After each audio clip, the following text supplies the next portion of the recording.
সরকার পতনের এক দফা দাবি ঘোষণা করেছেন আন্দোলনকারীরা।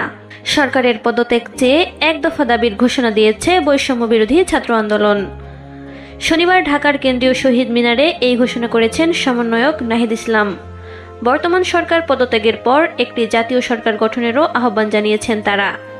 ঘোষণাপত্রে তারা বলেছেন, যেহেতু বর্তমান সরকারের নির্দেশে নির্বিচারে গণহত্যা সংঘটিত হয়েছে, নারী, শিশু, ছাত্র, শিক্ষক, শ্রমিক কেউ এই গণহত্যা থেকে রেহাই পায়নি।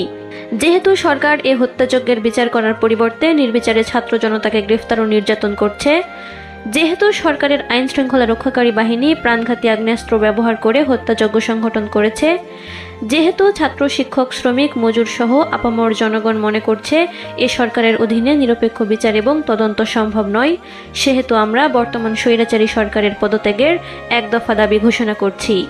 একই সাথে সকলের নিকট গ্রহণযোগ্য ব্যক্তির নেতৃত্বে একটি গ্রহণযোগ্য এবং অন্তর্ভুক্তিমূলক জাতীয় সরকার গঠনের দাবি জানাচ্ছি।